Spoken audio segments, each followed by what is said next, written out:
Bienvenidos amigos a un nuevo programa de En Perspectiva. Y hoy tenemos de nuevo a un gran invitado que nos gusta mucho tener entre nosotros, que es Fray Aquilino Castillo. Fray Aquilino es un experto en temas que la verdad es que hay poca gente experta en esto, como son filología hebrea, o sea, habla hebreo, filología árabe, que también es una lengua que en el occidente muy poquita gente conoce, ciencias eclesiásticas, y luego ha hecho un máster en relaciones islamo-cristianas. Pero yo creo que lo más importante, y por lo que lo tenemos aquí, es que es franciscano de la Custodia de Tierra Santa. Fray Aquilino, ¿qué tal está? Paz y bien, hermana, paz y bien a todos los que nos ven, nos escuchan. Perfecto. A ver, esta vez le hemos invitado para que nos hable de algo que se vive en toda la Iglesia, pero que quizás la gente no conoce del todo bien, que es esa colecta que se hace el Viernes Santo, que es la colecta santa. A ver, cuéntenos un poco.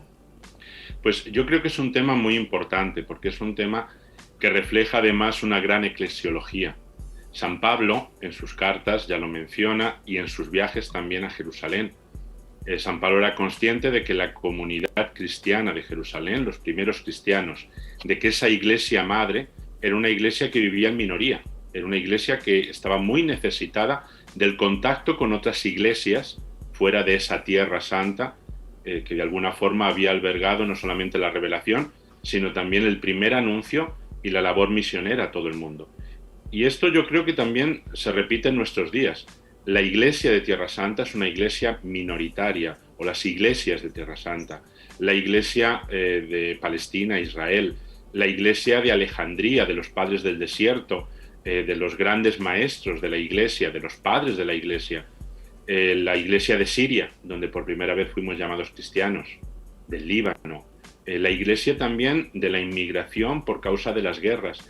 Estas iglesias son iglesias que son una realidad actual, que viven en una minoría cada vez más pequeña porque hay mucha inmigración, y son comunidades a las que la iglesia de Roma, la iglesia católica, las iglesias de todo el mundo, digamos que tienen el deber moral de ayudar, porque nos han dado la fe, nos han dado, además con su sangre, la están prácticamente defendiendo incluso hoy en día, como mártires. Entonces la colecta del Viernes Santo es una colecta que primero de todo es pontificia. Es el Papa en primera persona quien pide que se realice esta colecta. Y tenemos una historia muy larga de papas que lo han pedido, desde hace 600 años, hace 450 que la Santa Sede ordenó incluso a nuestra orden establecer comisarías, o sea, comisionados, delegaciones dentro de cada provincia franciscana para recaudar fondos para los santos lugares o para la iglesia de los santos lugares, entendiendo que no es para mantener edificios, que es sobre todo para mantener personas. Por eso, esta colecta del Viernes Santo es la colecta pontificia por los cristianos que viven en los santos lugares. Y nosotros, en primera persona, los franciscanos, las comisarías de Tierra Santa de cada provincia franciscana, se ocupa de tener esas relaciones con las conferencias episcopales, recaudar fondos y entregar todos esos fondos a la congregación de las iglesias orientales, que le hace llegar a todos, repartiendo pues entre armenios católicos, siríacos católicos, griegos católicos, los llamados también latinos del Medio Oriente, o sea, los cristianos que son católicos, pero además de rito romano, como nosotros en Occidente. Esto es lo que es la colecta. Es la forma de expresar la generosidad de todos los cristianos del mundo a esas iglesias madres, la iglesia de Tierra Santa, la de Siria, la de Egipto, la de Irak, la de todo el Medio Oriente, que ahora mismo son minoría de las minorías y que se encuentran necesitadas. Que me ha impresionado que ha dicho que es una colecta que lleva 600 años en vigor, es decir, en el año 1400. Cuenta un poco cómo surgió.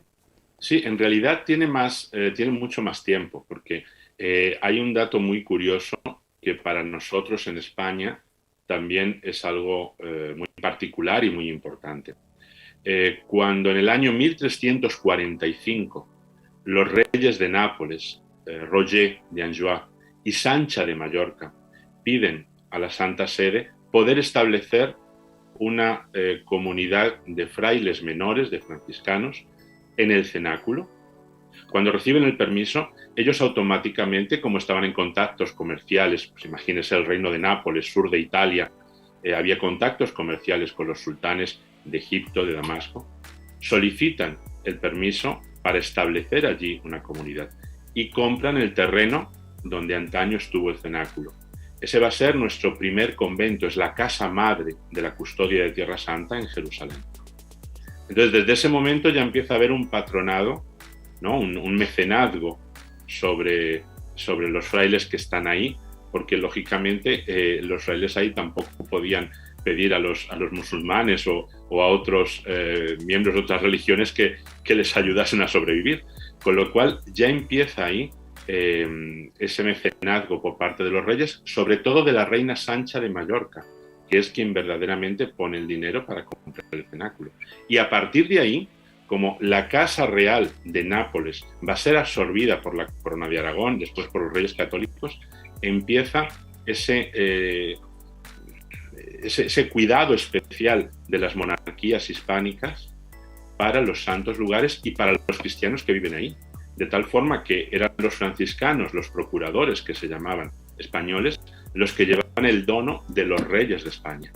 Esta idea la Santa Sede la va a retomar y va a hacer que comiencen a funcionar las comisarías de Tierra Santa. Siempre un poquito aquí hablamos a la italiana. El comisario no es que lleve la estrellita como estos del sheriff de las películas de western, sino que es un comisionado. Lleva la comisión de la Santa Sede a monarcas, a nobles, y se hace extensivo a todas las iglesias y parroquias. Por eso es una labor antiquísima, es una labor que directamente al Reino de España, hoy existe el patronato de los santos lugares de la obra pía, que si bien pertenece al Ministerio de Exteriores, al Ministerio de Cultura también, no se dedica, pues digamos, a hacer obras caritativas entre los cristianos, sí que también mantiene un poco esa llama, pues ayudando al Colegio Español de las Hijas del Calvario en Jerusalén, a nosotros mismos, con la revista Tierra Santa, nos ha ayudado para el proyecto de digitalización, porque llevamos un siglo editando una revista en español desde el Medio Oriente.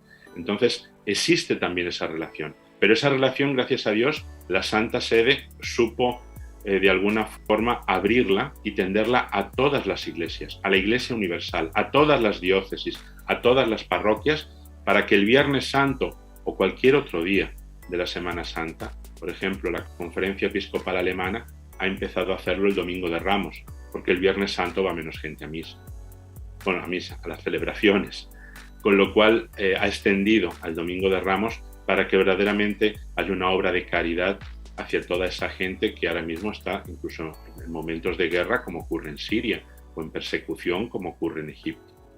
Es algo que es muy importante. Eso es una cosa que también me llama la atención, porque yo siempre había pensado, y supongo que también gente pensaba como yo, que iba a los lugares, o sea, a cómo restaurar la iglesia si estaba mal, o para el mantenimiento de todos estos lugares tan importantes. No, es en realidad a la iglesia como comunidad. Entonces, este dinero que se recauda, por ejemplo, ¿nos puede contar o sea, cómo va? ¿Están muy necesitados o qué necesidades tienen allí? Sí, claro.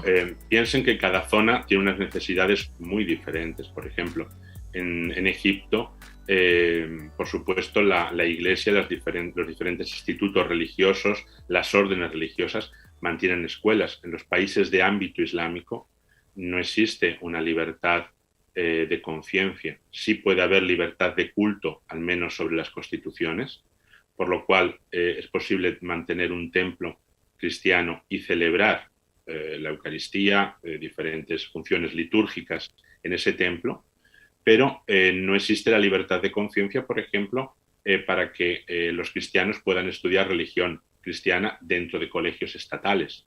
Con lo cual hay muchísimos colegios cristianos, católicos sobre todo, para ayudar a que esa gente pueda estar en esos colegios y recibir una educación de acuerdo a sus propias convicciones y a su propia religión. Estos colegios son siempre mixtos, porque es también muy importante que haya una presencia de personas de otras religiones, porque el mensaje evangélico también es un mensaje de convivencia, de tolerancia, de respeto, y además en el conocimiento mutuo, yo creo que es el momento y el lugar, ¿no?, para sembrar que haya unas sociedades abiertas y respetuosas para todos.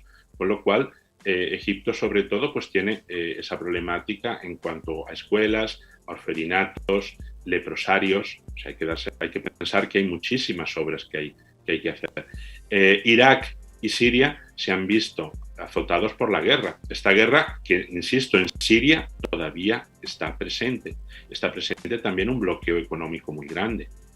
Entonces, aquí, lógicamente, pues hay otras necesidades de primera mano.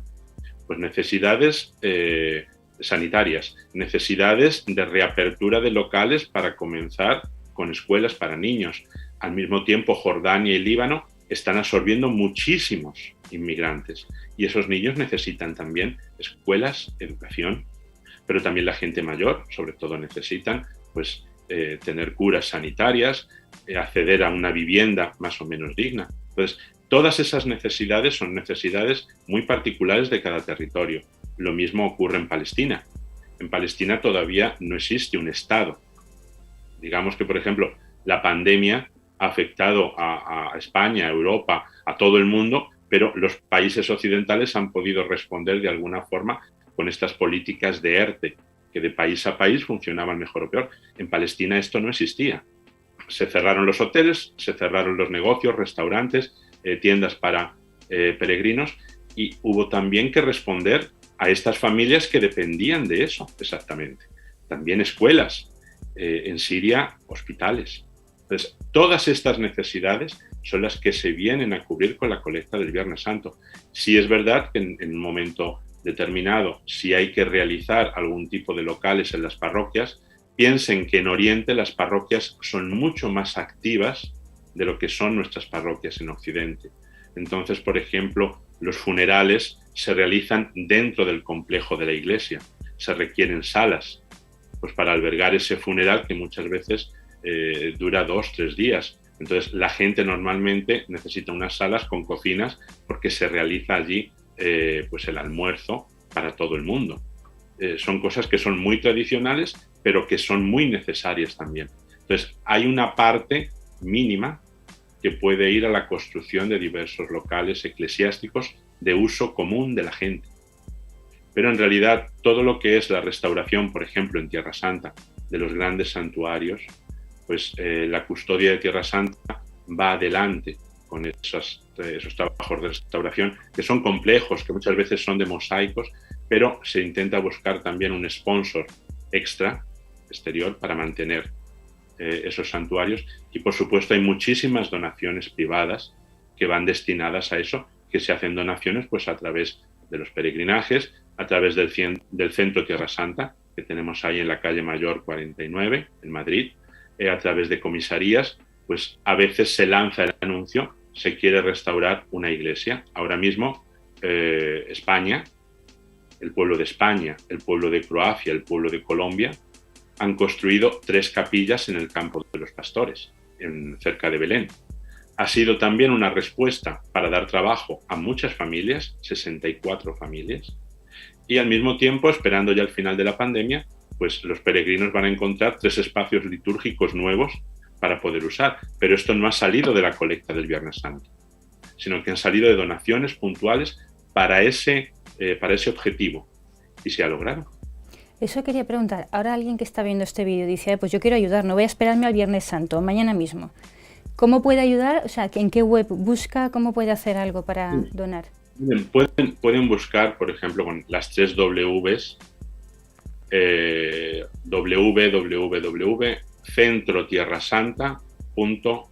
O sea, Centro Tierra Santa sin ningún punto en medio, después .com. Ahí pueden encontrar, por ejemplo, para hacer donaciones, porque pueden poner a través del banco, ¿no? Pues quiero que sea destinado para la educación en las escuelas femeninas de Belén, en escuelas masculinas, en orferinatos, en casas de ancianos. Quiero que vaya a Siria, quiero que vaya al Líbano. Entonces, de alguna forma, intentar pues tender la mano a nuestros hermanos. Pero ya es algo y es algo bueno. Claro, ¿y qué más cosas pueden hacer falta? Por ejemplo, alimentos, vestidos. Si alguien tiene una empresa puede donar también, además de dinero, en cosas también se envían.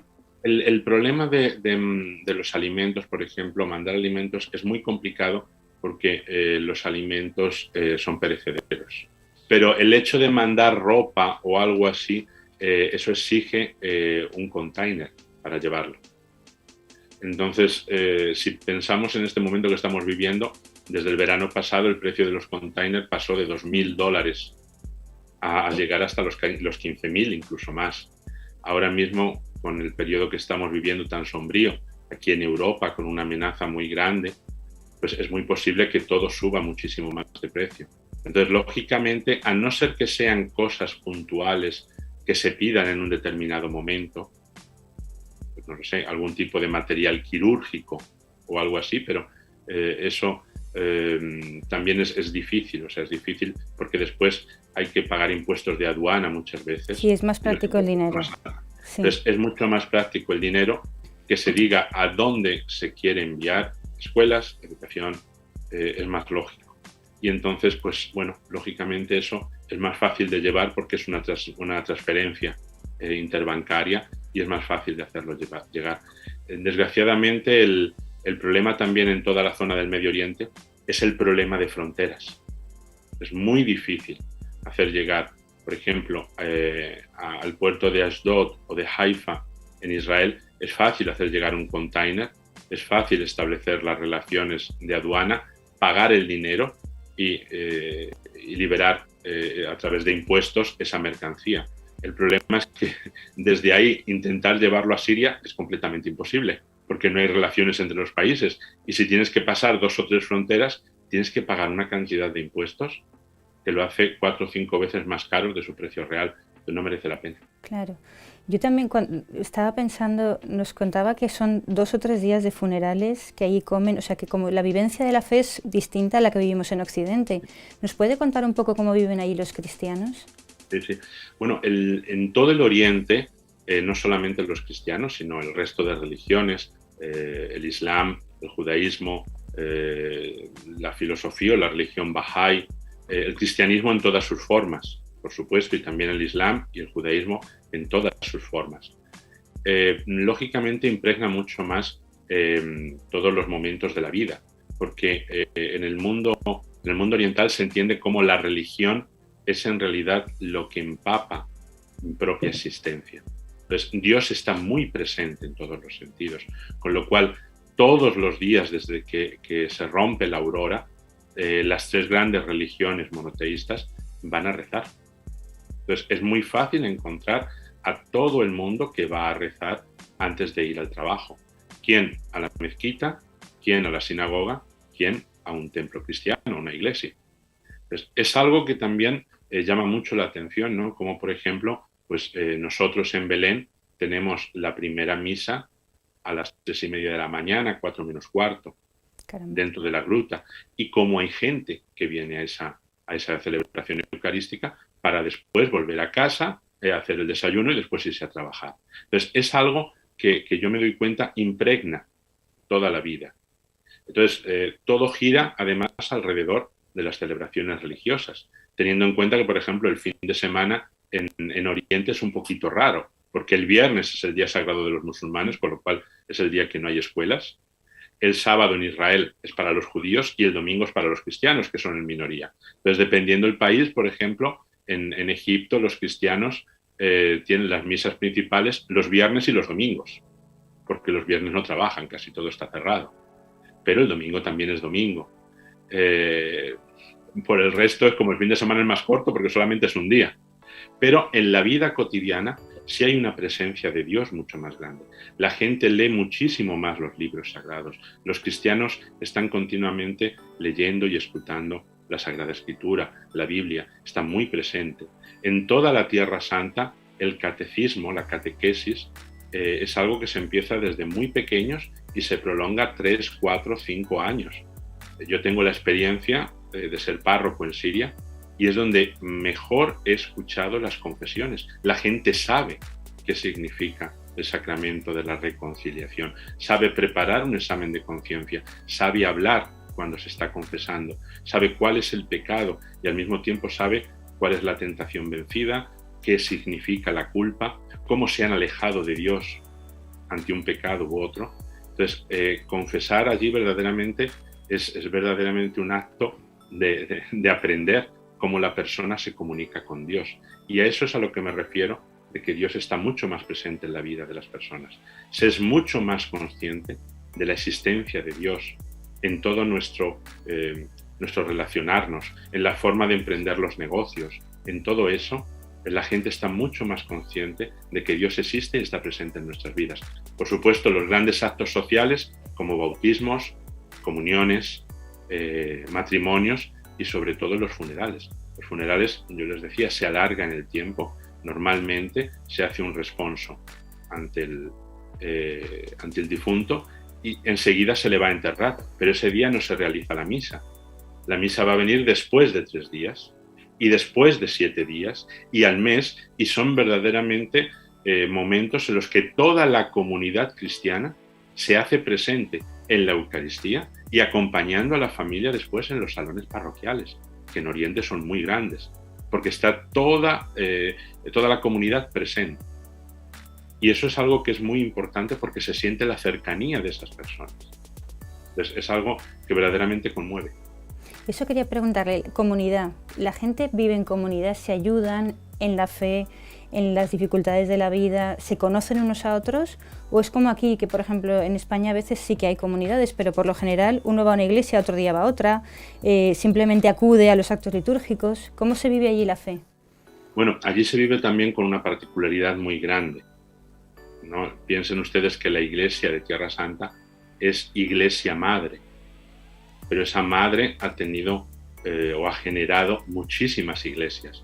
Entonces, la principal nota que tiene la iglesia en Tierra Santa, en un sentido amplio, desde Egipto hasta Irak, es que son comunidades mixtas, donde hay griegos ortodoxos, griegos católicos, armenios ortodoxos, armenios católicos, siríacos ortodoxos, siríacos católicos, etíopes, maronitas, latinos. Entonces, en ese crisol tan grande hay una cantidad de expresiones litúrgicas también muy particulares de cada uno. La Navidad es una Navidad muy católica, porque nosotros en Occidente sentimos esa humanidad de Cristo y la hacemos mucho más presente en nuestras celebraciones. Celebramos la Navidad y celebramos la pasión de Cristo. Mientras que las iglesias orientales son, de alguna forma, participan mucho más en el misterio, son más sensibles a ese misterio divino. Por lo tanto, Epifanía y resurrección. ¿Qué es lo que ocurre? Que nuestros cristianos son cristianos de familias mixtas, donde el padre o la madre son ortodoxos o católicos y se han casado, con lo cual los hijos participan muchas veces de 2 Navidades o 3 Navidades al año, como ocurre en Belén, la Navidad católica, la Navidad ortodoxa y la Navidad armenia, en 3 fechas diferentes. O podemos vivir la Semana Santa 2 veces, a veces con 1 semana de diferencia, a veces con 4 semanas de diferencia. Caramba. Con lo cual es una forma de vivir todo en una expresión litúrgica diferente. A mí me gustaría invitar a todo el mundo, si pudiese peregrinar, para vivir también la Pascua ortodoxa, para vivir también esas noches de tamboradas de la iglesia etíope en el techo de la capilla de Santa Elena del Santo Sepulcro, donde hombres y mujeres van vestidos de blanco y llevan como coronas hechas con tela y grandes tambores, y están tocando tambores por la resurrección de Cristo. Es algo maravilloso. Y el fuego santo, esa ceremonia que se celebra en el Santo Sepulcro, el sábado santo, el sábado de resurrección, donde toda la basílica se ilumina con miles de velas encendidas, y es una ceremonia pues, que recuerda que Cristo ha resucitado. Y es una ceremonia ortodoxa completamente, pero claro, llena muchísimo. Y yo veo, por ejemplo, a las grandes familias, porque para bien o para mal en Tierra Santa, cristianos en Jerusalén, pues pueden ser unos 12.000. Entonces nos conocemos todos. Y sabemos quiénes son las familias ortodoxas, las familias católicas, las familias armenias. Yo veo cómo con sorpresa, pues todos los ortodoxos, palestinos ortodoxos, árabes ortodoxos, vienen pues a la procesión fúnebre del Santo Sepulcro que hacemos nosotros los frailes, al ejercicio del Vía Crucis. El Vía Crucis lo inventan los franciscanos precisamente en Jerusalén, y San Leonardo de Porto Mauricio es el que lo expande por Europa a su vuelta a Roma. Pero la Iglesia ortodoxa no conoció nunca ese ejercicio del Vía Crucis, ese pío ejercicio. Mientras que ahora en todo el Oriente los ortodoxos hacen el Vía Crucis, porque también lo han tomado de la Iglesia Católica. Entonces, eso es lo que a mí me parece maravilloso, que de pronto podemos sentirnos cristianos, incluso de confesiones que no son las nuestras. Y nos gusta participar a unas vísperas cantadas en la Catedral de Santiago de los armenios apostólicos. Y nos gusta participar de esas vigilias de tambores de la Iglesia etíope. Y nos gusta sentir el misterio cuando se proclama el Evangelio en griego, esos evangelios cantados con esas voces que hacen los graves. Todo eso es maravilloso, como yo veo también que les maravilla nuestros propios ritos, el canto gregoriano en el Santo Sepulcro. Entonces, todo esto es lo que compartimos. Entonces, piensen en una tierra donde se puede celebrar la Navidad 3 veces y de forma muy distinta, donde se puede celebrar la resurrección, la pasión, la resurrección, la Pascua, 2 veces y de forma también muy distinta. Son momentos que son muy fundamentales, yo creo, muy emotivos en Tierra Santa. A mí la verdad es que me quedo con una idea preciosa, además de que se puede celebrar de distintos modos, es que se celebra de verdad, o sea, que se vive en fe, uno se levanta y reza, uno vive en Dios en esos países. Entonces, ya es que no nos queda ni un segundito, ya hemos casi terminado, súper bonito y súper interesante. Yo animaría a la gente a tener esa presencia, ¿no?, de cómo se vive la fe en estos países y ayudar si podemos económicamente, porque aquí estamos muy cómodos, ¿verdad? En Europa y en América vivimos muy cómodos con muy pocas necesidades básicas y tenemos el deber de ayudar a estos países que de verdad viven una fe que necesita ser sustentada por nosotros también. Así que, bueno, muchísimas gracias, ha sido súper interesante. Y animamos a todos los espectadores a colaborar y a acordarse y a vivir también en la oración junto con todos estos cristianos que son nuestros hermanos. Muchas gracias. Yo os agradezco este tiempo también y desde aquí invito a todos los cristianos a pensar en la responsabilidad que tenemos hacia ese tesoro que es la Iglesia que todavía sigue viviendo, la Iglesia Madre que desde tiempos de Cristo sigue viviendo, sigue latiendo, vibra en Tierra Santa. Pues con esas palabras nos quedamos, que sigamos con esa responsabilidad y con la conciencia de esa Iglesia que sigue latiendo, como dice Fray Aquilino. Muchas gracias.